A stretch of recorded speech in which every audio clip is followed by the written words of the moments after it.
Harry Potter et le prisonnier d'Azkaban est considéré par de nombreux fans comme le meilleur film de la franchise Harry Potter. Et, étonnamment, c'est à partir de ce film que les choses commencent à devenir beaucoup plus différentes des livres. À l'école des sorciers et la chambre des secrets, bien qu'elles aient effectivement quelques différences et quelques coupures, restent encore plus fidèles. Mais le prisonnier d'Azkaban change déjà beaucoup de choses, et aujourd'hui je vais vous montrer quelques-unes des nombreuses différences du prisonnier d'Azkaban. Et montrer comment un film qui est une adaptation d'un livre, d'une œuvre, peut effectivement être très bon, même avec beaucoup de différences. Même sans suivre fidèlement ce qui est écrit dans le livre,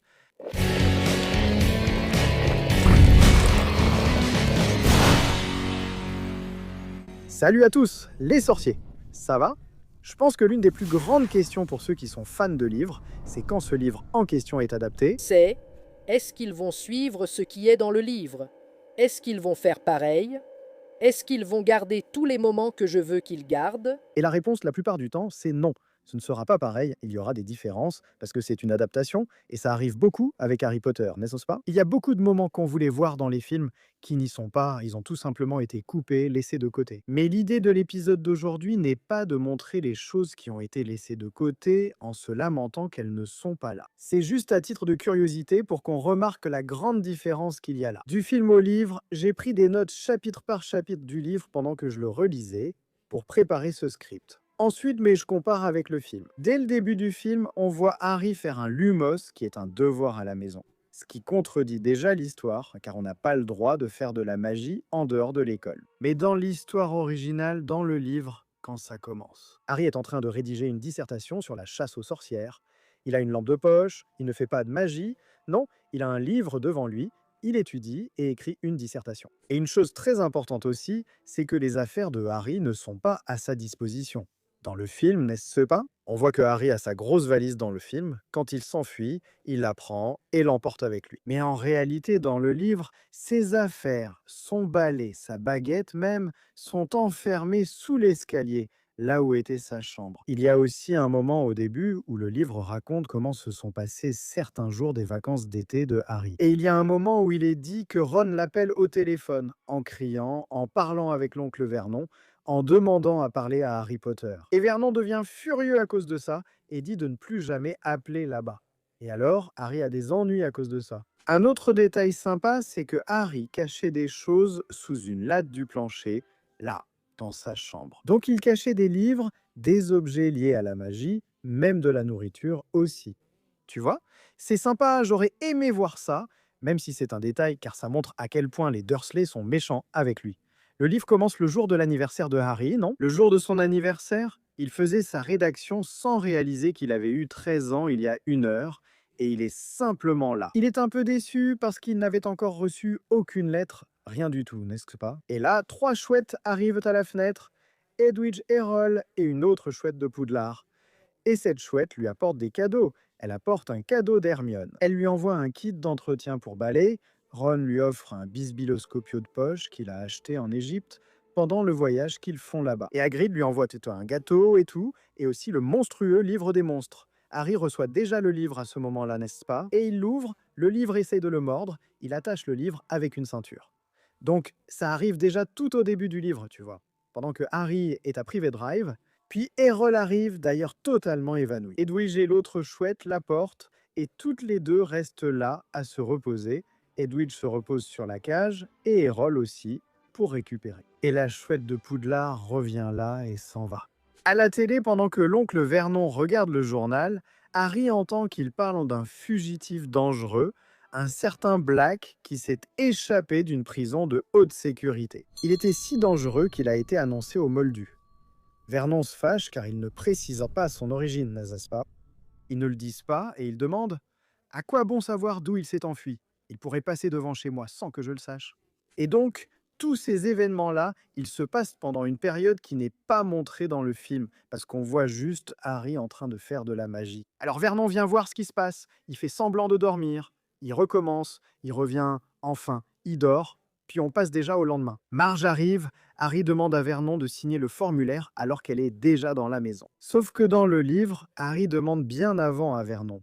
Et Vernon dit à Harry qu'il allait devoir raconter une histoire. Qu'il était inscrit à Saint-Brutus, qui était une institution pour les cas incurables.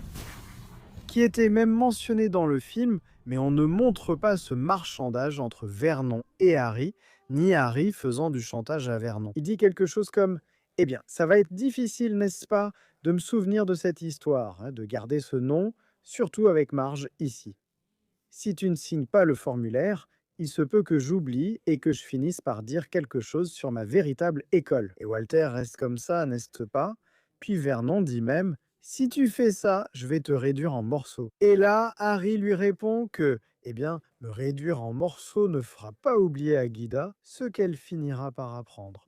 Donc Harry fait du chantage à Walter. Là, c'est un moment que j'aime bien, j'aime le moment où Harry découvre qu'il est un sorcier.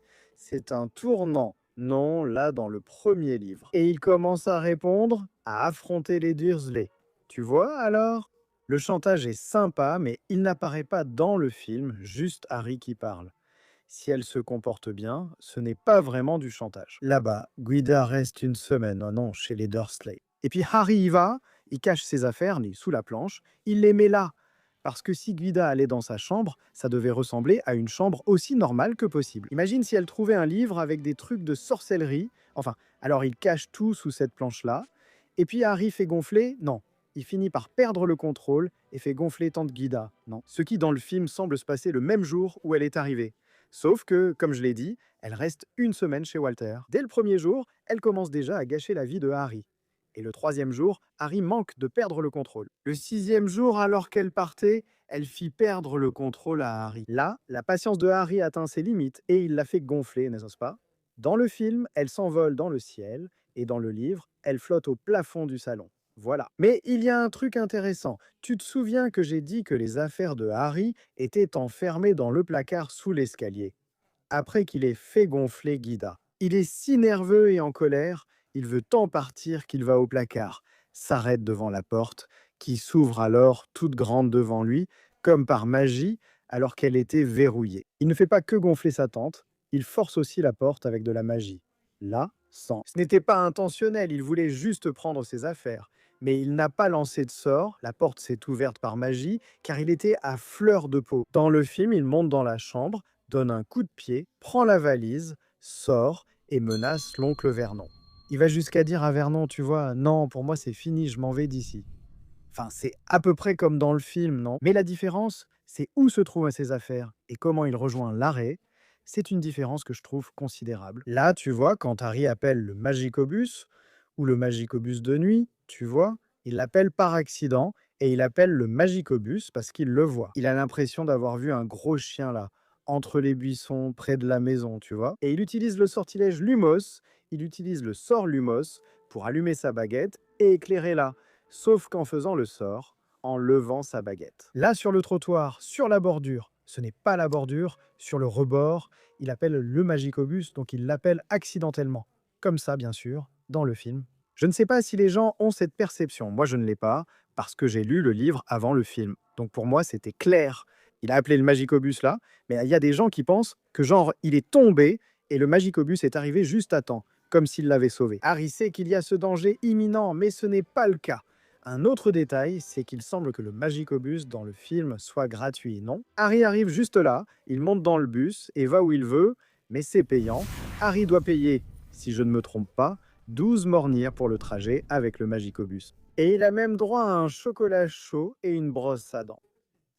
Dans le film, le Magicobus ressemble un peu à ce qu'il est dans le livre, toute cette question de la conversation aussi. La seule différence, c'est que Harry ne révèle pas qui il est dans le film, mais dans le livre, il ment encore. Il dit que c'était Neville Londubat, que son nom était Neville Londubat, quand Stan Rocade lui demande qui il est. Il avait l'impression d'être poursuivi, car il avait fait de la magie hors de l'école. Il pouvait y avoir des gens du ministère à ses trousses, alors il ment sur son nom et dans le film, il ne dit tout simplement pas son nom, il reste dans cette ambiguïté.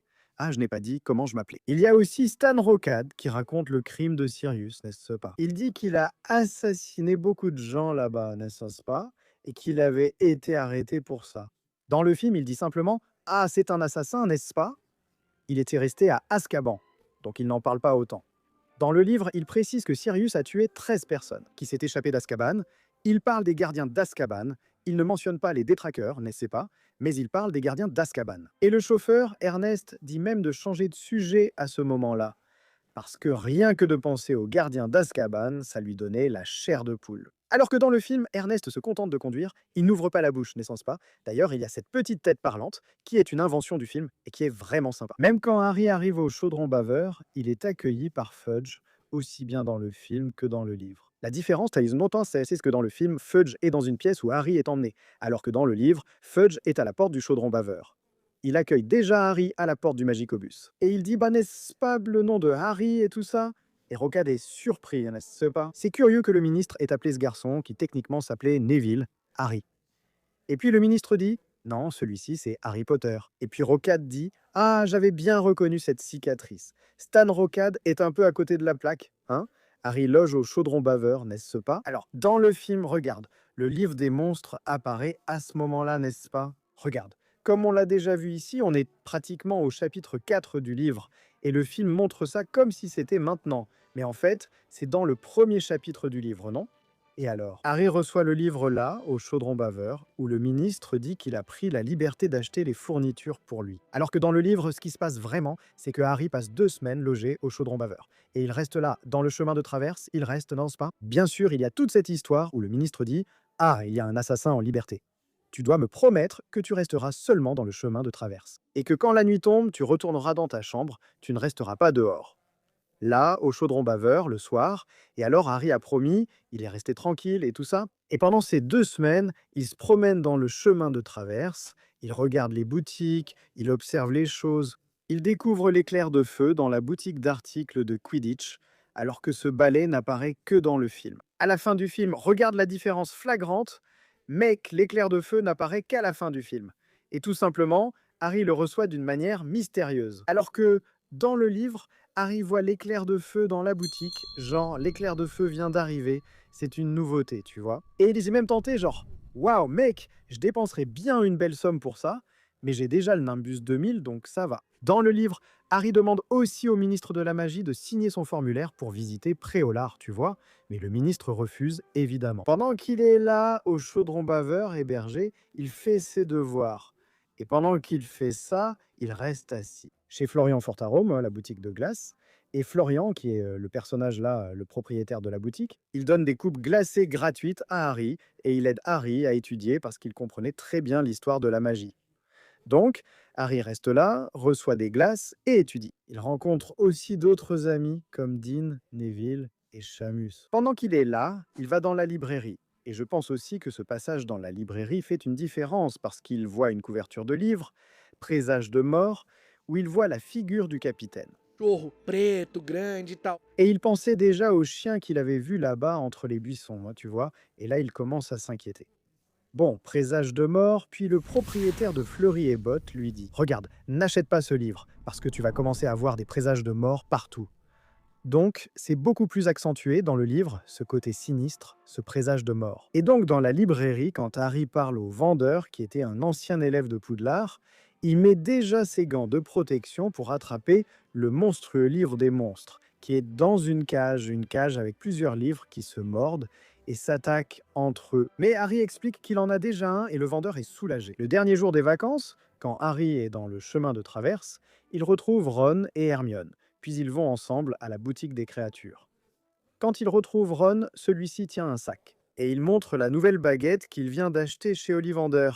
Parce que sa baguette s'est cassée l'année précédente. Et comme les Weasley avaient gagné à la loterie, ils étaient partis en voyage en Égypte. Ils ont acheté ce dont ils avaient ses besoins. Mais ils avaient dépensé presque tout leur argent pendant le voyage. Par exemple, la nouvelle baguette de Ron, et là Ron la montre à Harry. Tout content. Ensuite, ils vont ensemble dans la boutique de créatures magiques, car ce serait l'anniversaire d'Hermione le 19 septembre. Ses parents lui avaient donné un peu d'argent en plus pour qu'elle s'achète quelque chose. Elle a dit vouloir acheter une chouette, un animal de compagnie, et Ron se rend dans la boutique de créatures pour acheter un tonic. Pour Croutard, parce que Croutard est maigre, il a l'air malade, il perd ses poils, on ne sait pas. Et c'est important aussi parce que Croutard est comme ça, parce qu'évidemment, il a appris l'évasion de Sirius Black, qui est queue de verre déguisé en rat. Donc il est là, tendu, tout ça, et ça se reflète dans son apparence, n'est-ce pas? Enfin, Et donc Ron va acheter ce tonique pour rat. Et c'est dans la boutique. Patenron saute sur la tête de Ron, et c'est là que commence l'inimitié de Ron, là avec Patenron, son agacement envers Patenron, enfin. Et Hermione achète Patenron, et Ron est furieux à cause de ça. Dans le film, on voit Harry sortir de la chambre et rencontrer directement Ron. Hermione est déjà là avec Patenron, et elle se dispute déjà avec Ron à cause de lui. Pendant que Hermione reste aussi à l'auberge du Chaudron Baveur lors de ce dernier jour de vacances. Pour qu'ils aillent à King's Cross le lendemain, n'est-ce pas, où l'année scolaire à Poudlard commencerait, donc ils restent déjà hébergés là-bas. Et, contrairement à ce qui en s'est montré dans le film où Monsieur Weasley appelle Harry pour parler de Sirius Black et tout ça, dans le livre, Harry entend la conversation de Monsieur Weasley avec Molly. Quand ils montent, ils dînent, tout ça, puis ils montent chacun dans leur chambre pour dormir. Et là, Harry entend une dispute dans la chambre de Percy et Ron. Et là, Percy était énervé parce qu'ils avaient pris son insigne de préfet en chef. C'était Fred et George, non? Et Ron pensait que Percy avait pris le tonique pour rat qu'il avait acheté pour Croutard. Sauf que Ron avait oublié. Alors Harry dit « Bon, je vais descendre pour voir, je pense que tu l'as laissé en bas. » Quand il descend, alors, il passe dans le couloir et entend Arthur et Molly parler de Sirius, qu'ils voulaient attraper Harry et que le ministère ne voulait pas qu'on le dise. Bref, il écoute sans faire exprès, mais comme il entend son nom, il s'arrête là et continue d'écouter. Maintenant, je pense qu'une des grandes différences ici, c'est que dans le film, on les voit. Sur la plateforme 9 3 quarts, Madame Weasley court avec Croutard et dit « Par tout ce qu'il y a de plus sacré, ne le perds pas ». La scène me paraît un peu étrange. Dans le film, c'est pour montrer. Regardez, cet élément est important. Ensuite, on les voit se diriger vers le train et discuter, Harry racontant qu'il a fait gonfler sa tante. Sauf que dans le livre, mec, pour qu'ils aillent à King's Cross, le ministère de la Magie envoie deux voitures. Deux voitures pour Monsieur Weasley, des voitures modifiées, magiques, évidemment, enchantées. Et alors ils montent tous dans les deux voitures et vont au ministère. Bien sûr, ces voitures sont pour la sécurité de Harry. Monsieur Weasley dit « Je travaille au ministère, ils me les ont prêtés. » C'est tout, c'est pour la sécurité de Harry. Une fois sur le quai, Arthur appelle Harry à l'écart pour lui dire ce qu'il voulait lui dire à propos de Sirius. Sauf que là, Harry lui dit « Écoutez, Monsieur Weasley, tout va bien, j'ai entendu, c'était involontaire, hein, je sais déjà ce que c'est, ne vous inquiétez pas.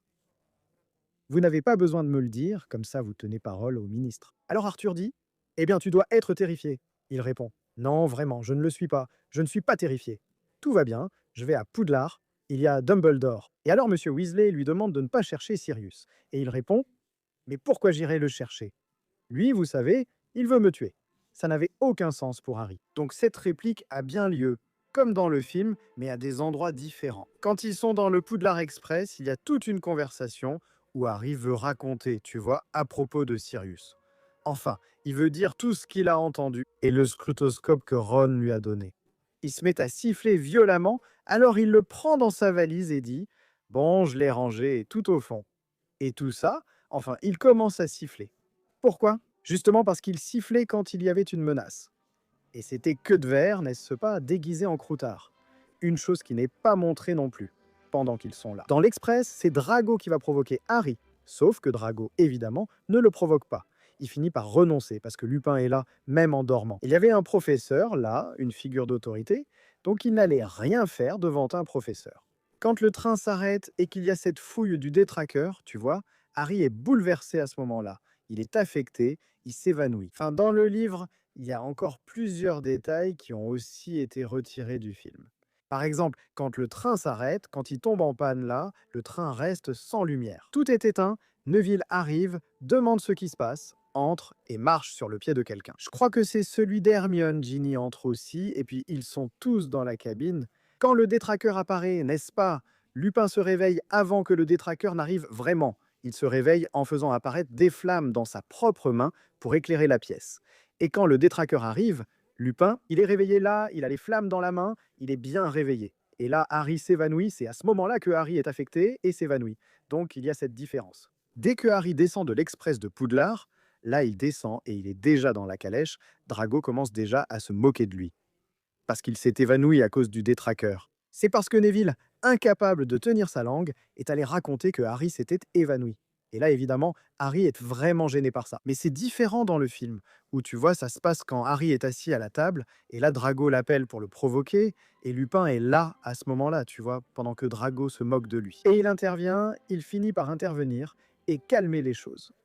Harry comme Hermione, en arrivant à Poudlard, sont appelés par Minerva dans son bureau. Et là, Madame Pomfrèche vient examiner Harry, parce que Lupin avait déjà envoyé une chouette depuis l'Express pour prévenir de ce qui s'était passé. Madame Pomfrèche voulait vérifier que Harry allait bien et a proposé qu'il reste la nuit.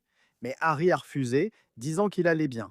Le professeur Lupin lui avait donné du chocolat. Elle est contente parce qu'apparemment, ils avaient maintenant un professeur de défense contre les forces du mal qui savait ce qu'il faisait.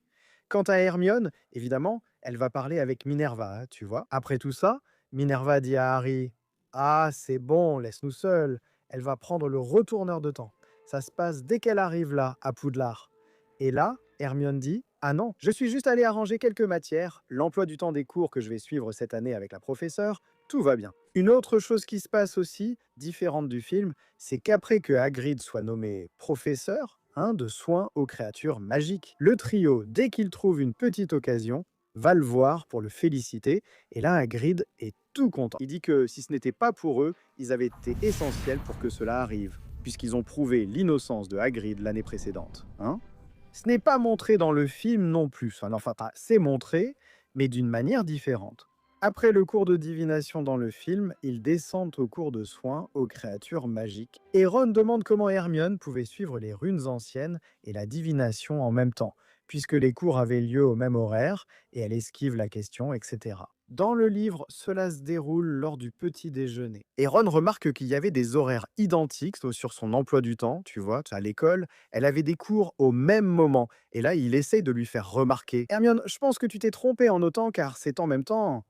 Elle lui répond: Occupe-toi de ton emploi du temps, détends-toi, alors que c'est le premier cours du trio. Dans le livre, lors du cours de divination, tout comme dans le film, Sir Cadogan apparaît déjà. Sir Cadogan, ce chevalier fou, tu sais, des tableaux, il apparaît déjà. C'est lui qui guide le trio jusqu'à la salle de divination à travers les tableaux, car il n'était jamais allé dans cette partie du château où se trouve ce cours. D'ailleurs, il faut monter par une petite trappe pour accéder à la salle. Dans le film, Sir Cadogan n'apparaît qu'en arrière-plan dans les tableaux, la scène où il devait être mis en avant ayant été supprimée. C'est lui qui prend la place de la grosse dame, assurant la sécurité de l'entrée de la salle commune de Gryffondor. Dès le premier cours de divination, Hermione remet déjà en question la professeure. Quand la professeure dit que Harry a le Sinistros, là, un peu comme dans le film, mais dans le livre, Hermione intervient en disant: Eh bien, pour moi, ça ne ressemble pas à un Sinistros. Tu vois, Hermione est déjà très sceptique. Elle arrive déjà très sceptique par rapport à la divination. Le premier cours de Minerva dans le livre porte sur les animagies. Elle se transforme même pendant le cours. Mais tout le monde est un peu choqué par le cours de Trelawney qui parle de présages de mort, de choses comme ça. Et elle lance quelques piques à Trelawney. Elle voudrait en dire plus, mais elle se retient par respect pour sa collègue et par professionnalisme. Mais elle lance des piques à Trelawney. Hermione révèle aussi avoir suivi des cours en même temps, lorsqu'elle est en colère contre la divination. Et elle dit que l'arithmancie était bien plus intéressante. Et puis dans le film, il y a un moment comme ça où Hermione en parle. Ah, pour moi, les runes anciennes sont fascinantes. Et là, Ron dit: Ah, les runes anciennes et la divination ont lieu en même temps. Sauf qu'ici, elle dit qu'elle a assisté à l'arithmancie et à la divination. Le premier cours de Hagrid dans le film porte aussi sur l'hippogriffe, non? C'est là qu'il présente Buck et tout ça. Il ne montre que Buck, alors que le livre présente plusieurs hippogriffes, Buck n'étant qu'un parmi eux. Et dans le film, on dirait que Harry y va un peu forcé, non? Que tout le monde recule d'un pas. Et c'est comme s'il se portait volontaire sans le vouloir. Il ne comprend pas trop, il n'a pas envie de toucher, il est un peu hésitant. Dans le livre, il voulait que le cours de Hagrid soit un succès, n'est-ce pas? Alors il se porte volontaire lui-même. Oh, je veux toucher, je veux faire la révérence, je veux caresser. Le hippogriffe, enfin pas le hippogriffe, mais le bicorne. Et donc ça finit par être le bicorne. Et puis dans le film, on voit Drago faire une petite crise de jalousie, n'est-ce pas? Et aller provoquer le bicorne. Mais c'est différent dans le livre. Ensuite, ils se séparent là, en trio, en duo, enfin. Et chacun va sur un hippogriffe. Harry est maintenant sur un autre hippogriffe. Et là, il est près de Drago et il entend Drago parler. Drago fait une révérence à Buck, Buck va jusqu'à lui rendre la révérence. Et Drago dit que ce n'était pas si difficile, que ce n'était qu'une bête idiote et je ne sais quoi d'autre. Et là, Buck se fâche et attaque Drago. C'est très différent de ce qu'on voit dans le film, tu vois. Après tout ça, le trio va encore à la cabane de Hagrid. Ça, on ne le voit pas dans le film, hein. Ils vont à la cabane de Hagrid et Hagrid est sous, mec, il est saoul, mal à cause de tout ce qui s'est passé ce premier jour et tout, et inquiet de ce qui allait arriver. Et là, il se fâche quand il se rend compte que Harry était hors du château, dans ces conditions-là, tu vois, avec un assassin qui voulait le tuer. Et là, Hagrid se fâche et les ramène au château. Un truc, c'est que dans le film, Drago fait semblant, tu vois, que son bras est blessé, il fait tout un cinéma, mais dans le livre, ça se passe de façon beaucoup plus intense. Il fait ça pendant environ 3 mois. Et pendant le cours de potions, Rogue demande à Ron et Harry de couper les ingrédients des potions de Drago, là, pendant le cours. Et Drago continue de provoquer, tu sais, mec, il est insupportable. Vraiment, c'est de la colère. D'ailleurs, Drago provoque Harry en disant que si c'était lui, tu vois ce qui s'est passé là. À propos de Sirius Black, il irait chercher, il irait se venger. Parce que Drago sait, tu vois, que Sirius, dans ce cas, a trahi les parents de Harry. Enfin, c'était l'histoire connue dans le monde des sorciers. Et là, Harry ne comprend rien, tu vois, ce que Drago est en train de dire, hein, mec, ce qu'il veut dire, tu sais. Le premier cours de défense contre les forces du mal du film traite de l'épouvantard. Mais il se déroule hors de la salle, c'est bien comme ça. Ils sont emmenés par Lupin jusqu'à la salle des professeurs. Quand ils entrent, Rogue est là, et il est vraiment insupportable à ce moment-là. Il dit qu'il n'était pas nécessaire de fermer la porte, qu'il préférait ne pas être là pendant que Lupin donnait le cours. Et il prévient que dans la classe, il y a Neville Londubat, qui est un bon à rien. Bref, et là Lupin dit « Tiens, quelle coïncidence, Rogue. Justement, Neville est la personne que je vais choisir pour m'aider, parce que je pense qu'il est extrêmement capable, hein, n'est-ce pas ?» Il encourage Neville et lui donne confiance, ce qui le gêne car c'est nouveau pour lui. Lupin était vraiment très gentil, non? Bref, il y a aussi un moment où ils vont dans la salle des professeurs et Lupin tombe sur Peeves, n'est-ce pas?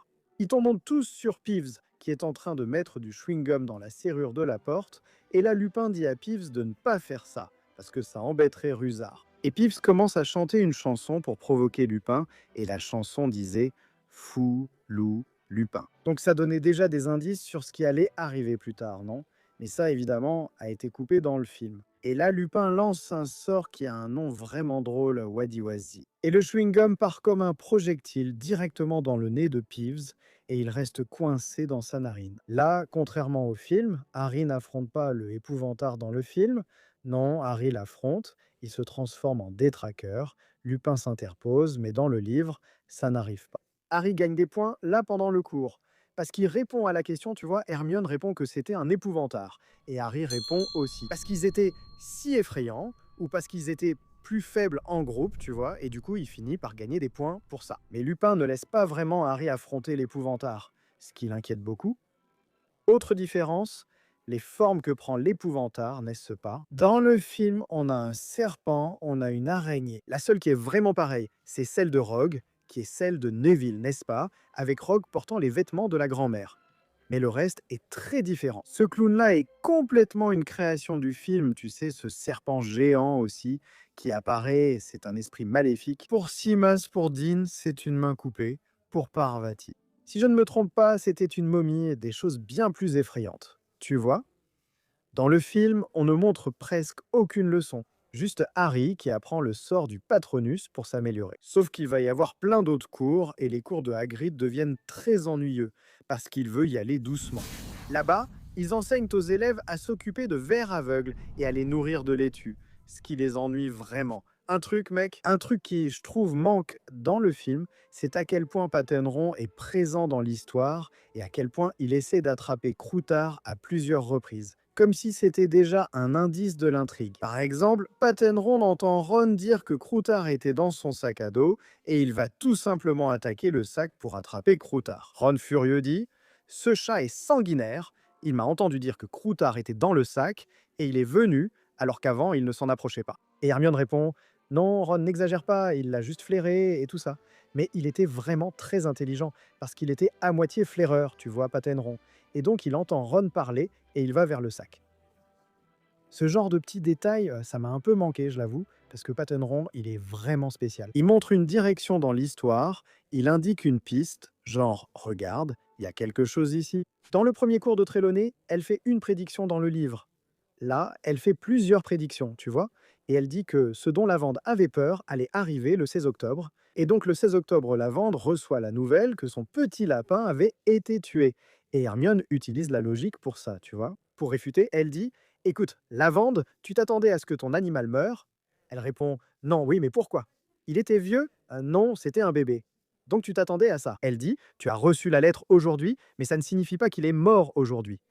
La lettre est seulement arrivée aujourd'hui, donc il n'est pas mort le 16. Et là, Ron intervient et dit: oh, t'en fais pas, Lavande. Hermione ne se soucie pas des animaux de compagnie des autres. Là, Hermione devient vraiment en colère. Avec ça, le week-end pour aller à Préolard arrive, non? Harry n'y va pas, bien sûr, et Dean propose même de falsifier la signature de l'oncle Vernon pour qu'il puisse y aller. Harry finit alors par parler avec Lupin. Dans le film, c'est une scène superbe. La bande-son, le pont, le décor, tout est en magnifique. Mais ça n'arrive pas dans le livre, d'accord les gars, c'est complètement différent. La conversation dans le livre n'est même pas aussi profonde, il ne parle pas des parents de Harry, ni du passé, rien de tout ça. Lupin l'appelle pour expliquer pourquoi il ne l'a pas laissé affronter l'épouvantard, pensant qu'il prendrait la forme de Voldemort et ne voulant pas effrayer tout le monde. Là, et puis on voit le Strangulo, qui était dans l'aquarium là, qui venait d'arriver récemment. Et Rogue entre en apportant une coupe de potion à Lupin. Et là, Lupin explique: tu vois? Ah, c'est ça. Rogue prépare une potion pour moi. C'est une potion très difficile. Je ne suis pas très doué pour la faire. Et il a la gentillesse de m'aider parce que je me sens un peu malade. Et seule cette potion m'aide. Enfin, voilà, c'est déjà un présage de ce qui va se passer, de ce qui va se former dans l'histoire. Cette sortie à Préolard a lieu le 31 octobre, qui correspond à Halloween, la fête d'Halloween, tu vois. Et puis quand ils vont à la fête et tout, d'Halloween après la sortie à Préolard. Et là, Ron et Hermione racontent à Harry comment c'est. Ils lui donnent des bonbons, enfin. Il y a aussi l'attaque du portrait de la grosse dame qui a lieu lorsque les autres élèves reviennent de Préolard, sauf Harry. Dans le film, la fête d'Halloween est annulée à leur retour. Mais c'est la grosse dame qui le dit elle-même dans le film. Ah, c'est Sirius Black qui m'a attaqué. C'est Peeves. Peeves est là, en train de flotter, de faire des pirouettes, des cabrioles dans les airs. Parce qu'il est très content du chaos ambiant. Et Dumbledore lui demande: tu as vu qui a fait ça? Peeves répond: la grosse dame est dans un portrait, au premier ou deuxième étage. Morte de honte, elle refuse de se montrer alors que lui reste très cynique. Tu vois? Le directeur demande: ah, elle a dit qui a fait ça? Et là, Peeves répond: ah oui, elle l'a dit. Il est sacrément malin, ce Sirius Black. Et là, tout le monde est choqué. Bon, alors, Sirius Black dans le film, c'est à peu près comme dans le livre, plus ou moins. Il ne manque que Peeves, non? Sir Cadogan est placé là comme le seul qui accepte de rester dans le portrait, à garder l'entrée de la salle commune de Gryffondor. Parce qu'il était complètement fou, c'était le seul qui avait le courage d'accepter ça, aucun autre portrait ne voulait rester là. Harry, après tout ça, il est complètement surveillé, non? Il y a cette scène complètement folle dans le film où le château se ferme, tu sais, le portail qui se ferme et tout, le loup qui hurle et tout, c'était Lupin. D'ailleurs, mais tu vois qu'il y a la pleine lune là-bas et tout. Ce détail du film est vraiment génial. C'est un détail qui n'est jamais mentionné. C'est juste visuel et auditif, tu vois. Ils restent dans leur sac de couchage, et il n'y a que Gryffondor dans la grande salle, pas toute l'école, ni toutes les maisons. Et Harry, le pauvre, il ne peut même pas péter après ça, parce que tout le monde le surveille. Tous les professeurs sont derrière lui. Ça, ce n'est pas montré. Dans les films, on ne montre pas la sécurité autour de Harry. Le match qui a lieu là, dans le film, contre Poufsouffle, devrait être contre Serpentard. Mais ils utilisent l'excuse de la blessure au bras de Drago pour ne pas jouer, et du coup, ils changent et jouent contre Poufsouffle. Sauf que dans le film, c'est vraiment, vraiment différent. D'accord, il y a la tempête. Comme dans le livre, c'est difficile de voir le match, c'est violent, c'est intense. Sauf que dans le film, Harry voit le sinistre dans les nuages, alors que dans le livre, le sinistre, le chien, est vraiment dans les gradins. Là, ce n'est pas quelque chose dans les nuages, ni rien de tout ça. Il est dans les gradins, regarde, un éclair, un coup de tonnerre, il disparaît, Harry devient fou, il pense: je vois cette créature, je vais mourir, tu vois. Il croyait que c'était un présage de mort, ce fameux sinistre. Et dans le match aussi, l'attrapeur dans le film prend un éclair et tombe de son balai. Un truc un peu insensé. Ce gars-là, c'était censé être Cédric, l'attrapeur. Dans le livre, il attrape le vif d'or, car il ne voit pas que Harry est tombé de son balai après l'attaque des détraqueurs. Donc il veut même annuler ça, reporter le match, en refaire un autre. Mais la victoire est bien revenue à Poufsouffle, et c'était juste, tout le monde a trouvé ça juste, personne n'a blâmé Harry. Voilà pourquoi. Rogue a effectivement remplacé Lupin lors d'un cours. Là, Rogue dit que Lupin ne se sentait pas bien. Enfin, pour donner le cours, et pendant ce cours, contrairement au film, dans le film, il demande la différence entre un loup-garou et un animagus, alors que dans le livre, il demande celle entre un loup-garou et un loup. Il devait présenter les animagies dans le film pour que ce soit logique plus tard, et tout le monde a compris qu'il s'agissait d'un animagus. Dans le livre, cela se passe pendant le cours de Minerva, mais comme il a été supprimé, ils ont dû trouver une autre solution. J'ai aussi oublié de mentionner un événement lors du match de Quidditch. Hermione imperméabilise les lunettes de Harry pour qu'il joue sous la pluie. Là, avec un sort, Dumbledore invoque, ça ne montre pas, Dumbledore invoque le Patronus et repousse les détraqueurs. Harry ne voit pas, évidemment, car il est évanoui et allongé. Inconscient, mais ça arrive. Potion, ce cours n'est même pas montré dans les films. Ron perd la tête avec Drago et lui jette un cœur de crocodile, parce que Drago n'arrêtait pas de provoquer Harry à ce moment-là. À propos des évanouissements avec les détraqueurs, et surtout, après le match, et là, Ron perd la tête et reçoit une retenue. Mec, il doit tout simplement nettoyer des pots de chambre à l'infirmerie sans utiliser de magie. Rogue était vraiment un salaud. Lors d'une conversation avec Harry, Lupin lui raconte que le saule-cogneur a été planté à l'école. Il a aussi commencé à étudier. C'était déjà un détail qui, plus tard, deviendrait important et qui, dans le film, n'est même pas mentionné. Il y a aussi une chose dans le film qui est très différente. Lors d'une autre sortie après Hollard, Harry essaie d'y aller en cachette avec la cape d'invisibilité. Fred et George voient ça et disent « Non, on a une meilleure solution pour toi ».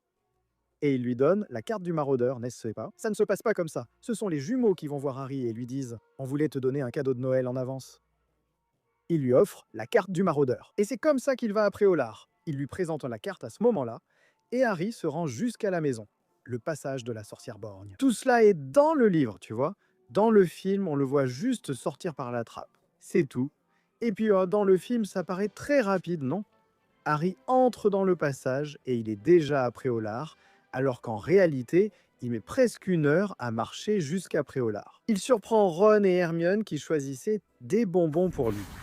Mais sans la cape d'invisibilité, ce n'est pas comme dans le film. Ils ont combiné un moment différent dans le film pour montrer Harry arrivant à Préolard, tu vois. Mais ce moment où ils sont dans la cabane hurlante, dans le livre, c'est plus tard, lors d'une autre visite où il n'y a que Harry et Ron. Ils vont aux 3 balais, tu vois, lors de cette visite à Préolard. Et Harry s'assoit à une table, tu vois, et il n'a pas de cape d'invisibilité ni rien. Il n'y a pas cette histoire de « les sorciers mineurs n'ont pas le droit d'entrer ». Ça vient du film juste pour que Ron et Hermione restent dehors et que ce soit plus intime, non? Les 3 entrent dans le livre, non pas à cause du nom de Harry, mais parce qu'ils voulaient boire une bière au beurre et y emmener Harry. Et là, ils sont assis, et tout simplement le ministre de la magie entre. Minerva, Hagrid, Flitwick, et ils s'assoient très près d'eux. Et Hermione lance un sort et rapproche un pot avec un arbre près de leur table, les cachant ainsi. Et c'est là que Harry entend toute la conversation sur Sirius, sur le gardien du secret. Il découvre que Sirius était ami avec ses parents, enfin qu'il était son parrain. C'est à ce moment que cela se passe, dans le film c'est similaire, il reçoit l'information alors, mais les circonstances diffèrent. Quand Harry revient, il est décrit comme ça, il ne savait même pas comment revenir. Pour aller à Poudlard, il était un peu perdu, dit au revoir à Ron et Hermione, puis passe par le passage pour y retourner. Il était complètement désorienté, il ne veut pas parler du sujet, ni rien, et il va dans sa chambre et il prend. D'abord, il prend l'album photo offert par Hagrid, qui rassemble des photos de plusieurs personnes, dont les Potter à différentes époques. Et là, il a une photo du mariage de ses parents, et on voit Sirius en arrière-plan, et il n'avait jamais remarqué Sirius jusqu'à ce moment-là. Et il dit aussi qu'il est très différent, tu vois. La description du livre dit qu'il était très différent de l'homme sur la photo du journal. Parce que, 12 ans à Azkaban, il était juste l'ombre de lui-même. Un autre truc qui n'apparaît pas dans le film, c'est que Harry, Ron et Hermione aident Hagrid à défendre Buck. Ils essayent d'étudier, Ron et Harry oublient, et Hermione finit par faire ça un peu toute seule, mais ils essaient d'aider Hagrid à défendre Buck. Parce qu'il y a des audiences en cours, enfin, pour juger son cas. Ah d'ailleurs, une information. Tu te demandes peut-être comment Hagrid et Buck sont allés à Londres, non? Parce qu'ils devaient aller à l'audience. Au ministère de la magie, Hagrid n'est pas monté sur Buck, car il serait trop lourd. Aucune créature ne peut porter Hagrid.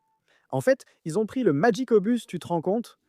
Il y a ce détail dans le livre, et peut-être que ceux qui ne l'ont pas lu ou qui l'ont lu il y a longtemps ne s'en souviennent pas. Mais Hagrid dit « Ah, j'ai réservé 2 lits dans le Magicobus pour qu'on aille à Londres. » Bref, le matin de Noël, Harry reçoit rien de moins que l'éclair de feu.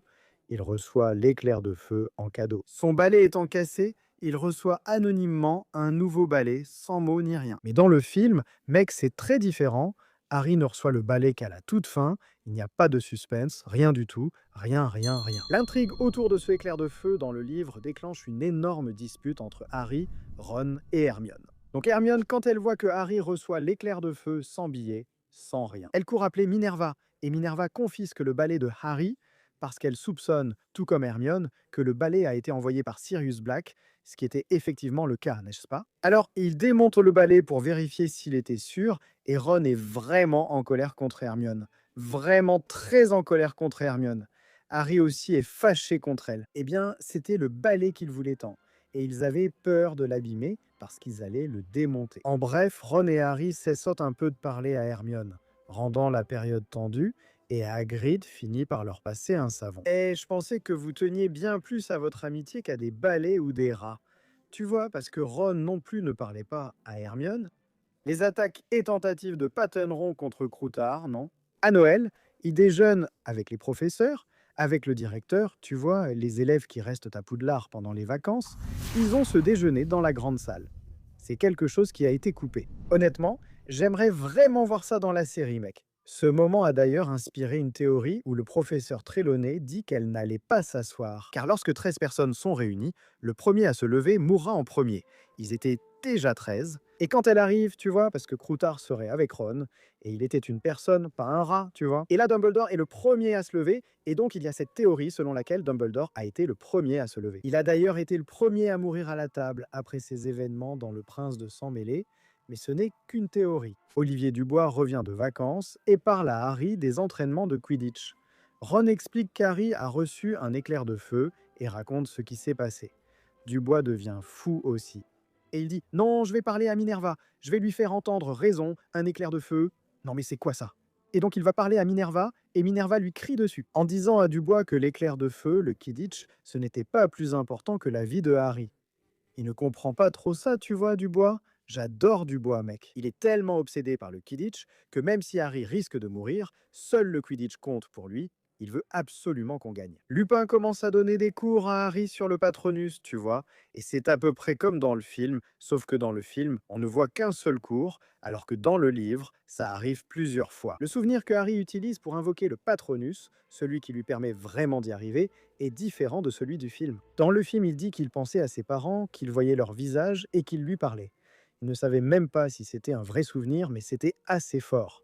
Et alors, il invoque le Patronus avec ça. Dans le livre, il choisit comme souvenir sa découverte qu'il est un sorcier, lorsque Hagrid lui annonce « Regarde, tu es un sorcier ». Quand il sait qu'il quittera les Dursley pour Poudlard, c'est ce souvenir qu'il choisit. Ron trouve son drap plein de sang, déchiré, avec des poils de Pattenron, et là, Croutard a disparu, alors il est très en colère et se dispute avec Hermione, disant que Pattenron a finalement réussi à tuer Croutard. Dans le film, cette histoire de drap, de sang, n'est pas montrée, on voit juste Ron dire que Pattenron l'a tué, qu'il a été déchiqueté.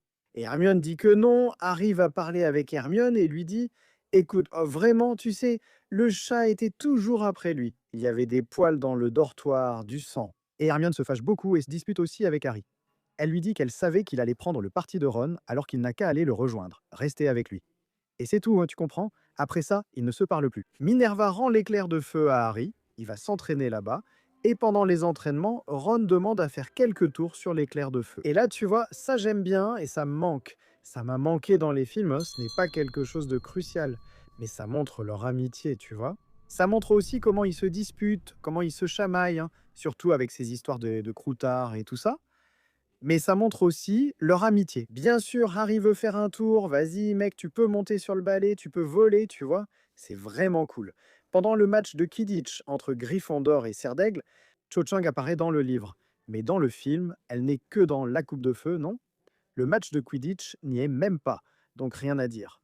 Elle n'est même pas dans le film, non? Dans le livre, Harry ressent déjà quelque chose pour Cho Chang et pense qu'elle est canon. Et Dubois lui crie même dessus, hein, non? Quand Cho Chang bloquait son chemin dans les airs, essayant de l'empêcher d'attraper le vif d'or, Dubois dit « Ce n'est pas le moment d'être galant, non. Si tu dois, fais-la tomber de son balai. » Mec. Pendant ce match de Quidditch, il se passe quelque chose de très cool. Harry invoque son Patronus pendant le match, parce qu'il voit les détraqueurs et tout, sauf qu'à la fin, ce n'étaient pas des détraqueurs. C'était Drago, Flint, Crabbe et Goyle qui sont montés les uns sur les épaules des autres et se sont déguisés en détraqueurs, pour essayer de saboter le match et de gêner Harry. Sauf qu'ils écopent alors d'une grosse retenue avec Minerva, et Harry invoque le Patronus, il l'invoque sans même regarder en arrière, tu vois, et il va attraper le vif d'or. Ce détail-là, le prochain, il est dans le film, dans une scène supprimée. Malheureusement, c'est dans une scène supprimée, mais ça aurait vraiment pu être dans la version finale du film. C'est Sirius Black qui envahit réellement la salle commune de Gryffondor. Ron se réveille en criant et raconte « Sirius Black était là avec un couteau ». Mais les autres disent « Non, Ron, tu rêves ». Il dit « Non, il était là, demandez à… ». Il parle de Sir Cadogan qui confirme oui, je l'ai laissé entrer. Il avait tous les mots de passe de la semaine notés sur un papier, et c'était le mot de passe que Neville avait perdu, n'est-ce pas? Qu'il avait noté, parce que Sir Cadogan changeait le mot de passe plusieurs fois par jour. Observe comment un simple détail comme Sir Cadogan qui change sans cesse de mots de passe, et Neville qui les note puis les perd, crée tout un événement ensuite. Ensuite, Sirius Black y a eu accès. En réalité, Patenron a volé les mots de passe et les a donnés à Sirius Black pour qu'il entre et tente d'attraper Queue de Verre, n'est-ce pas? Il y a quelque chose qui n'est jamais montré et qui m'intrigue. Chaque fois que je lis ou relis Le Prisonnier d'Azkaban, j'y pense et reste curieux. Ils ont mis des trolls pour surveiller l'entrée de la salle commune de Gryffondor. Ce n'est pas un portrait de troll, non, littéralement, des trolls, tu vois, des trolls pour surveiller, tu sais. Un troll, c'est ça, des trolls gardèrent l'entrée. Ron était bouleversé. Dans le film, on ne le montre pas, mais Ron reste perturbé après l'attaque de Sirius. Lui, parce qu'il était un peu le centre de l'attention, tu vois, et à chaque fois qu'il racontait l'histoire, il exagérait un peu un détail par-ci, par-là. Waouh, le couteau était si grand. Et Neville, le pauvre, a été puni pour avoir perdu les mots de passe, non? Il a eu une retenue, et il lui était interdit d'aller à Préolard ou de connaître les nouveaux mots de passe. Il ne pouvait entrer que lorsque quelqu'un sortait ou entrait.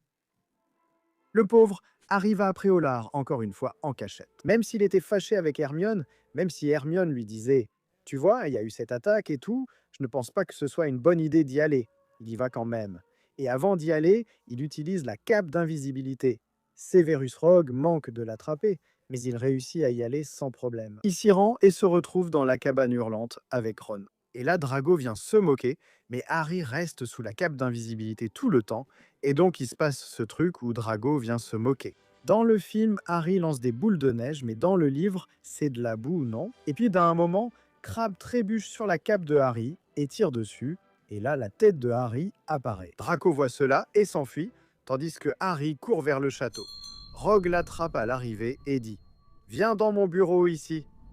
Il commence alors à demander à Harry où il était. Il dit qu'il a entendu une histoire drôle que Drago a racontée, qu'il a vu sa tête après Préolard, tu vois. Et puis il lui demande de vider ses poches, et là il trouve les poches de Harry pleines de trucs de chez Zonko. Et aussi avec la carte du maraudeur, et là il va utiliser la carte du maraudeur, tu vois, il demande à la carte du maraudeur de révéler ses secrets, et il se fait insulter. Ce qui dans le film se passe d'une manière très très différente. Harry regarde la carte du maraudeur au milieu de la nuit, il voit le nom de Pettigrew et il part simplement à sa recherche. Il sort pour chercher et Severus finit par le trouver. Sauf que Harry ne voit même pas le nom de Peter Pettigrew sur la carte du maraudeur. Dans le livre, c'est Remus qui voit son nom, quand il est là dans la cabane hurlante. Tu sais, quand ils sont dans la cabane hurlante et que Remus voit son nom là-bas. Bref, et donc, mec, dans le livre, ça se passe comme ça. Ron arrive en courant pour sauver Harry, tu vois, pour dire non, c'est moi qui ai donné ça à Harry et tout ça. Sauf qu'il y a un point très important. Dans le film, on dirait que Severus n'a aucune idée de qui sont Lunar, Queue de Verre, Patmol et Cornedru. Mais quand il voit les noms dans le livre, il utilise la cheminée avec de la poudre de cheminette. Il appelle Lupin via la cheminée de son bureau et Remus arrive par la cheminée. Et là, il dit « Regarde, tu connais ça ?» Harry. Je pense qu'il l'a eu directement des fabricants, car il sait qui sont les maraudeurs et qui lui ont rendu la vie infernale à l'école. Et là, Lupin emmène Harry dans son bureau avec Ron et confisque la carte. D'ailleurs, à ce moment-là, dans le film, c'est encore plus doux parce que Rogue dit à Harry ceci. « Ah, c'est impressionnant comme tu ressembles à ton père, marchant droit et tout. » Et Harry répond « Non, mon père n'était pas comme ça. Moi non plus. Maintenant, vous pouvez baisser votre baguette. » Mais dans le livre, Rogue est en train d'insulter James, tu vois, disant qu'il était arrogant, disant plein de choses. Et Harry crie sur Rogue, lui dit de se taire, vraiment. Il lui crie dessus, tu vois. Et là, Rogue demande pourquoi il parle comme ça, puis Harry lui dit d'arrêter de parler de lui. Do meu pai, tá ligado? Para de. Meu pai não era assim, mano. J'ai vraiment envie de voir un Harry et un Rogue plus réactifs dans la série. Je croise les doigts pour ça. Buck l'hippogriffe est condamné à mort et tout, et là Hermione et Ron finissent par se réconcilier dans ce contexte. Et ils n'abandonnent pas la défense, et Ron avait oublié, mais il dit « Non, je vais t'aider maintenant, Hermione ». Et tout ça, et alors ils commencent à essayer de faire appel pour sauver Buck. Dans le film, Ron demande souvent où est Hermione, d'où elle vient, alors que dans le livre, c'est l'inverse. Hermione disparaît un peu, elle n'arrive pas de nulle part, elle disparaît. Et là, ils sont en train d'arriver à un cours de sortilège et ça arrive. Elle était presque sortie avec eux, puis disparaît soudainement et manque le cours de sortilège sans revenir. Et quand ils arrivent dans la salle commune, elle est là en train de dormir, fatiguée, parce qu'elle était épuisée, non? Elle s'est endormie et a oublié de remonter le temps pour aller au cours de sortilège. Donc c'est pour ça qu'elle a un peu disparu à ce moment-là. Quand elle était avec eux dans le film, ils ont utilisé l'inverse pour justifier son arrivée soudaine. Il se passe un événement avant la finale du Quidditch qui n'apparaît pas dans le film. D'ailleurs, la finale n'est pas montrée non plus. Harry voit Pattenron avec le gros chien noir à Poudlard et se demande Maman, est-ce que je deviens fou, mec? Je deviens dingue. Et là, il demande à Ron de regarder par la fenêtre. Mais ils avaient déjà disparu à la finale de Quidditch. Drago, il est vraiment vicieux, hein? Il attrape le balai de Harry puisqu'il n'arrive pas à battre Harry au Quidditch. Même avec le Nimbus 2001 meilleur que le Nimbus 2000, il n'y arrivait pas, alors avec l'éclair de feu, ce serait impossible. Il se jette sur le balai de Harry et s'y accroche. Il reste suspendu pour ralentir la vitesse de Harry, mec. Et comme, malheureusement, ce grand moment a été coupé, Gryffondor est le champion de la Coupe des Maisons. Poudlard remporte enfin un titre. C'était sa dernière année, un moment de grande fête et de célébration. Les examens finaux de Poudlard approchent, mais ne sont pas montrés dans le film. Et il y a quelque chose de très cool dans l'épreuve de Lupin qu'il organise.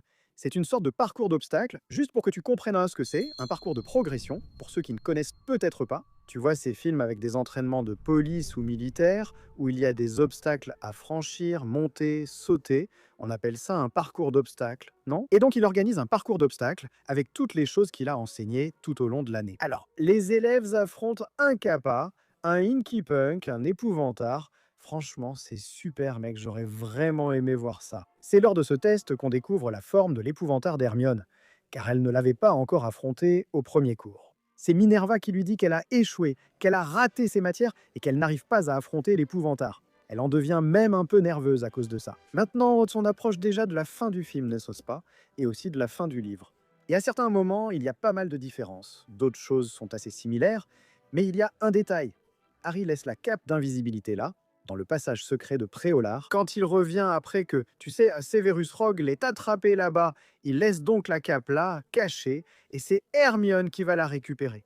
Quand ils y vont pour le jour de l'exécution de Buck, ils vont chez Hagrid et récupèrent la cape d'invisibilité. Ce jour-là, ils apprennent que Croutard est vivant, contrairement au film où Hagrid le découvre. Le film montre cela différemment. Ah, occupe-toi mieux de tes animaux, Ron, et laisse Croutard à Hermione qui prépare un thé. Hagrid est nerveux et Hermione prendra la théière où Croutard se cache. Et là, genre, Ron le prend, il est désespéré, il queen, il veut sortir, il ne voulait vraiment pas rester là. Et puis, hop, il sort de la cabane de Hagrid et ils vont partir de là. Et là, Croutard mort, il tombe par terre et Ron court après lui pour le récupérer. Ça arrive vraiment. C'est assez similaire dans le film et dans le livre. Sauf qu'à ce moment-là, Pattenron apparaît. La grande différence, c'est que dans le film, il n'y a pas Pattenron.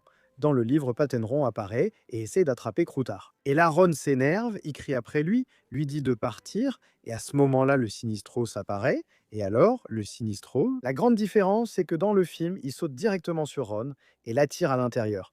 Alors que dans le livre, il saute sur Harry, le pousse et le fait tomber. Il saute sur Harry avec ses 4 pattes, le fait tomber, puis il va tirer Ron à l'intérieur. Dans le livre, c'est Pattenron qui paralyse le saule-cogneur, il appuie sur le nœud de l'arbre et le paralyse pour qu'il puisse en entrer. Il n'y a pas cette scène grotesque, cette scène, désolé, j'adore Le Prisonnier d'Azkaban, c'est aussi mon film préféré, mais cette scène du saule-cogneur est ridicule. Hermione attrape Harry, le tire. Cette scène est vraiment moche, vraiment mauvaise. Enfin. Puis Pattenron paralyse le saule-cogneur pour qu'ils entrent dans la cabane hurlante, après la révélation que le chien était Sirius. Ils sont là, en pleine conversation tranquille, sans aucune tension. Et là, Sirius dit « Une seule personne va mourir aujourd'hui ». Et là, Ron, avec la jambe cassée, se met devant Harry et dit « Si tu veux tuer Harry, tu devras me tuer aussi ». Sauf que dans le film, c'est Hermione qui dit ça. Ils ont changé ça quand Harry se bat avec Sirius, là dans la lutte physique qui se passe dans le film. Dans le livre, Ron et Hermione participent aussi. Hermione donne un grand coup de pied à Sirius, tu vois. Hermione lui donne un gros coup de pied, Ron se jette sur lui. C'est une vraie bagarre folle entre les trois, tu sais. Et Sirius attrape Harry à la gorge. Et Patin Ronde d'ailleurs vient et s'assoit sur Sirius là pour essayer de le protéger. Patin Rond est le seul lucide dans cette histoire. Alors les gars, vous ne comprenez pas? Attendez, laissez-moi vous expliquer ça. Et Harry donne tout simplement un grand coup de pied au chat en disant « Ah non, pas toi !» Parce que, bon, il se confirme un peu, non? Le chien, c'est Sirius Black. J'ai vu le chat avec le chien. Ils sont de mèche, ils sont ensemble. Alors il a donné un coup de pied au chat, le pauvre. Alors, ici, ça se passe à peu près comme dans le film. Lupin arrive, puis il y a le rebondissement, la révélation. Non, attends, c'est un loup-garou. Comme dit Hermione, c'est un loup-garou. Et tout. Et là, Lupin explique. J'ai vu sur la carte le nom de quelqu'un que je croyais mort. Dans le livre, tout est plus détaillé et la conversation bien plus longue. Et il raconte l'histoire de comment le saule-cogneur a été planté ici à cause de moi. J'ai dit qu'il avait été planté l'année où j'ai commencé. En fait, c'était à cause de moi. Hein. Tout ça existe à cause de moi. Ton père était un animagus. Tout cela est expliqué. Lunar, queue de verre, patte molle, corne drue, c'est expliqué. Et alors, seulement après, il révèle à queue de verre, n'est-ce pas, la façon dont ils le font sortir de sa forme d'animagus. Et là, Harry n'y croit toujours pas. Il ne croit que plus tard. Après de longues discussions avec Sirius Black, il explique son évasion d'Azkaban. Rien de cela n'apparaît dans le film. Et ensuite, Harry finit par croire. Quand il dit « Harry, crois-moi, je ne trahirai jamais ton père, jamais je ne trahirai... Ah, tu sais, Lily, James... » Et là, Harry voit la vérité dans ce qu'il dit, et il finit par le croire. Ah, il y a aussi une autre chose qui se passe. Quand Ron se lève avec la jambe cassée, Lupin lui dit « Ron, ta jambe est blessée !» Et Ron lui crie dessus « Reste loin de moi !» Loup-garou, montrant un peu comment était le préjugé, tu vois, des gens envers les loups-garous, des sorciers envers les loups-garous en général. Mais là, dans cette situation, c'est même compréhensible, non? Parce qu'ils pensaient qu'ils étaient tous ensemble là, qu'ils étaient, des sorciers des ténèbres. Quand ils sont en train de raconter là, tu vois, Lupin est en train de raconter, de révéler et tout ça. Harry demande alors « C'est à cause de cette farce que vous avez faite que Rogue n'aime pas mon père ?» Et là, Rogue sort de sous la cape, parce que la cape d'invisibilité était tombée près du saule-cogneur. Quand ils sont attaqués, et là, Rogue dit « Oui, c'est exactement pour ça. » Et là, à ce moment avec Rogue, il se passe aussi plusieurs choses qui n'arrivent pas dans le film. Dans le film, il y a juste Rogue qui menace de les dénoncer, enfin, il les menace, et c'est tout. Sauf que Rogue crie sur Hermione, il la traite d'idiote, parce qu'elle demande à écouter.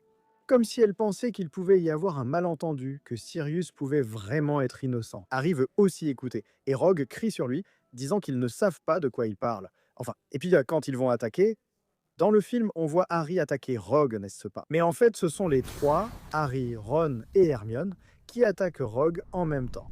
Et là, il reste inconscient. Sirius explique comment il a reconnu Croutard, s'est évadé d'Azkaban et tout. Il a identifié le rat grâce à la photo du journal laissée par Fudge lors de sa visite. Franchement, il y a beaucoup de détails qui ne sont pas là à ce moment. Ensuite, il s'attache, tu vois. Il décide, d'accord, on y va, on va emmener Pettigrew au château. Et là, Ron s'attache à lui, et Lupin s'attache à lui. Sauf que quand il s'attache, c'est avec des menottes, il en conjure et tout. Et ils emmènent Rogue, inconscient, en le faisant léviter. Sauf que, quand ils arrivent dehors, il y a la pleine lune, tout ça. Lupin se transforme, Queue de Verre en profite, prend la baguette et jette un sort à Ron. Ron tombe dans les pommes. Alors, il y a une grosse confusion à ce moment-là. Et Queue de Verre se transforme et s'échappe. Plus ou moins comme dans le film, à part le fait que Ron est attaqué et le fait qu'ils étaient attachés les uns aux autres. Ensuite, tout se passe à peu près pareil, sauf cette scène où Rogue essaie de les protéger dans le film, n'est-ce pas? Et ensuite, ils vont près du lac, et quand ils sont là, c'est ça. Harry, Sirius et Hermione, les trois s'évanouissent, les trois sont attaqués. Harry essaie de lancer le Patronus, Hermione essaie de lancer le Patronus, elle n'y arrive pas. Et ça, dans le film, ce n'est pas montré. D'ailleurs, un détraqueur attrape Harry par le cou et enlève sa capuche pour lui donner le baiser du détraqueur. Après l'attaque des détraqueurs, Harry s'évanouit, il voit le Patronus, il voit quelqu'un de l'autre côté qu'il pense être son père. Ça, dans le film, ça arrive aussi. Et ce qu'on ne montre pas, c'est que Rogue reprend connaissance. C'est lui qui conduit tout le monde au château, y compris Hermione et Harry, tous deux évanouis. Sirius aussi, qui est évanoui, et Ron, qui était inconscient, et Lupin, qui était perdu dans la forêt, transformé. Et Queue de Verre s'était enfui. Et puis, quand on est à l'infirmerie, il y a Harry qui se réveille, non? Oh là là, qu'est-ce qui s'est passé? Oh, Sirius, ils vont le tuer. C'est Hermione qui parle avec Harry, non? Mais là, il y a toute une partie où Harry se réveille, fait semblant de dormir pour écouter ce qui se passe là-bas. Et il entend Rogue parler avec Fudge, et Fudge dire que tout ce que Rogue avait fait méritait d'être récompensé. Un ordre de Merlin que, s'il pouvait intervenir, il lui donnerait un ordre de Merlin première classe. Et Rogue essaie encore de faire punir Harry, n'est-ce pas? Parce que même en disant il disait que Sirius était innocent et tout ça, et Potter ne respecte jamais les règles, je pense qu'il mérite une punition appropriée. Je ne sais pas quoi, parce que Dumbledore est trop indulgent avec lui, ce genre de choses, et Fudge, allez, sois raisonnable, non? Regarde tout ce qui vient de se passer. Mais Rogue voulait toujours punir Harry. Quand le ministre arrive, Harry tente de lui parler. Écoutez, vous avez arrêté la mauvaise personne. Sirius est innocent. Le ministre dit tu es encore confus? Harry lui crie je ne suis pas confus, vous avez arrêté la mauvaise personne, Sirius est innocent. Et Fudge pense qu'il est confus à cause d'un sort que Sirius n'a jamais lancé, malgré ce que Rogue affirme. Dumbledore arrive alors et demande à tous de sortir. Il aimerait parler en privé avec Harry et Hermione. Ron, lui, était là, inconscient. Et là, il dit qu'il a entendu l'histoire de Sirius et qu'il était difficile de croire à leur histoire, vu toutes les circonstances, n'est-ce pas? Puis il donne à Hermione l'indice sur le retourneur de temps, évoquant le temps et précisant que si tout se déroule bien, plus d'une vie innocente sera sauvée. Hermione utilise le retourneur de temps, ils reviennent dans le temps et tout se déroule comme dans le film, non? Mais Dumbledore dit écoutez, je vais fermer l'infirmerie, je vais fermer l'hôpital, donc vous devez revenir avant que la salle ne soit verrouillée. Contrairement au film, dans le livre, ils changent d'endroit, ils ne sont pas là à l'infirmerie. Quand ils remontent le temps, ils apparaissent à un autre endroit, puis ils y vont, ils font tout ce qu'ils ont à faire. Ils arrivent près de Buck, ils libèrent Buck, tout se passe à peu près comme dans le livre. Et puis, il y a un moment où Harry veut, alors qu'ils sont cachés là, après avoir libéré Buck, Harry veut attraper, récupérer la cape d'invisibilité qu'il avait laissée là avant que Rogue ne la prenne. Mais Hermione lui rappelle tu ne peux pas, si on te voit, ça posera problème. Et puis, au moment où il allait désobéir à Hermione et faire ça, Hagrid passe, en train de fêter que Buck s'était échappé. N'est-ce pas? Après que tout se passe, quand ils sortent du Saule-Cogneur, Lupin va les chercher dans le film parce que Hermione hurle comme un loup. Tu vois, mais ça n'existe pas dans le livre. Et il se cache dans la cabane de Hagrid parce que Harry dit Lupin va venir ici, donc on doit partir. Et alors ils se cachent là dans la cabane. C'est là qu'ils observent tout ce qui se passe, et donc c'est de la cabane que Harry sort. Parce qu'il répète « Je dois voir, je ne vais rien faire, mais je dois voir, tu comprends. Je dois être là car mon père va apparaître. » Il lance le Patronus et réalise que c'est lui-même qui l'avait déjà fait. Il se dit « Personne ne vient, pas même mon père, c'est à moi de le faire. » Mince, c'est déjà fait. Et donc il y va et il le fait, à peu près comme dans le film. La seule différence, c'est qu'il est dans la cabane de Hagrid. Il sort de la cabane et il fait ça, il lance le Patronus. Dans le film, il était déjà un peu caché dans la forêt, non? Hermione n'était pas avec Harry quand il a lancé le Patronus. Elle arrive en courant après, en demandant ce qu'il avait fait, et là il dit « J'ai sauvé notre peau, je viens de sauver ta peau, la mienne et celle de Sirius. » Sirius. Par contre, dans le film, il est caché dans la tour ouest, là, non? Dans la plus haute tour de l'aile ouest. Dans le livre, il est caché dans la salle de Flitwick. Et là, il s'envole avec Buck jusqu'à la fenêtre. Hermione a utilisé Alohomora pour ouvrir, bien plus discret qu'un bombarda dans la cellule. Là-bas, il sort dans Sirius de la salle de Flitwick. Ensuite, quand il retourne à l'infirmerie, que dans le film, il retourne juste en courant, non? L'horloge là-bas sonne et tout, la scène est vraiment cool, mais il y a une différence. Il rencontre quelques obstacles sur le chemin, comme Peeves, et ils se cachent, etc. C'est que ça. Et ils entendent Rogue dire qu'il espérait que Dumbledore ne compliquerait pas les choses, en demandant si Sirius allait subir le baiser du détraqueur immédiatement. Et Fudge dit qu'il avait hâte d'annoncer les choses dans la Gazette du Sorcier, parce que toute cette histoire avec Sirius était assez embarrassante et tout. Et que la Gazette du Sorcier allait probablement vouloir interviewer Rogue, allait vouloir interviewer Harry, pour que Harry raconte comment Rogue l'a sauvé, enfin. Et puis quand il se cache là pour retourner à l'infirmerie, il croise, enfin, il ne croise pas, il se cache de Peeves. Parce qu'il riait aux éclats, content de tout ce qui se passait. Ils arrivent, Dumbledore ferme la porte, comme dans le film. Il raconte tout. Contrairement au film où Dumbledore fait semblant d'ignorer, là il répond « Quoi ?» quand ils disent avoir réussi. Ça laisse entendre que Dumbledore ne savait pas ce qui s'était passé, qu'il ne savait pas ce qui se passait, mais Dumbledore savait. Oui. D'ailleurs, il parle de Buck pour que Buck soit sauvé, en disant que plus d'une vie innocente sera sauvée. Parce qu'il savait que Buck avait échappé, parce qu'il était chez Hagrid, que Buck avait échappé et qu'il n'avait pas été tué. Et puis il parle de remonter le temps, et là, il sauve Buck, tu comprends. Donc il savait et dit « Heureusement que vous avez réussi cette fois. » Harry répond Sirius et Buck sont déjà partis.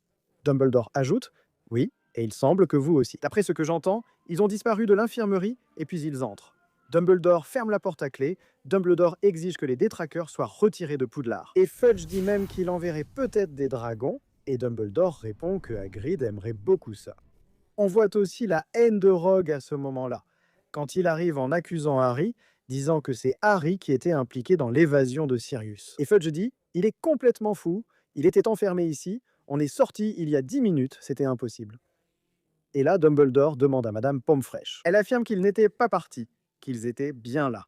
Ensuite, Rogue dit que c'est lié à Harry. Oui, que le ministre ne connaissait pas Harry, elle ne connaissait pas Potter, il arrivait à faire des choses. Enfin bref. Et là, le ministre dit, hé Dumbledore, je pense que tu devrais mieux surveiller le tempérament de ce professeur, tu vois.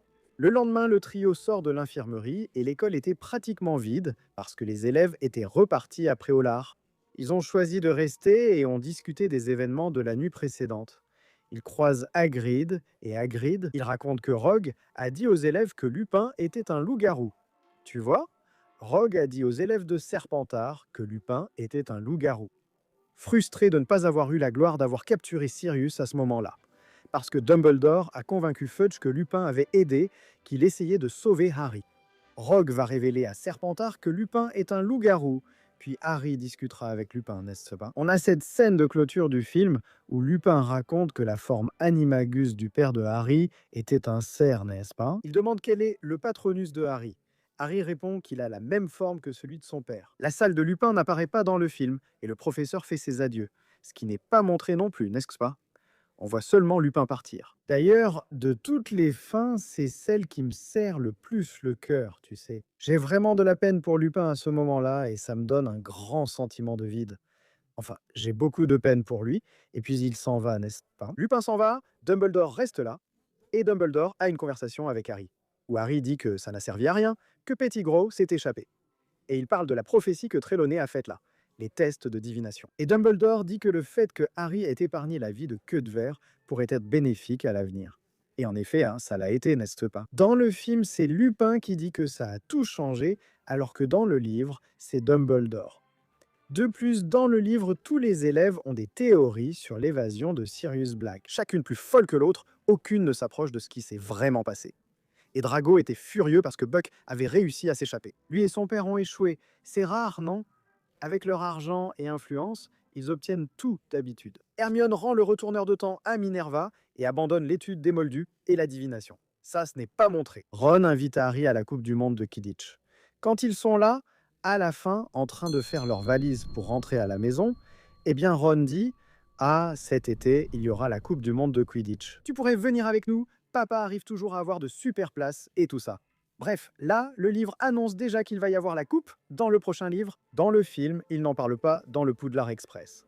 L'un des moments sympas est qu'à son retour, Harry reçoit une lettre de Sirius qui y prend la parole. C'est moi qui ai acheté l'éclair de feu, j'ai envoyé Patenron avec un bon de commande et un ordre de retrait du coffre de ma famille, de la famille Black, non?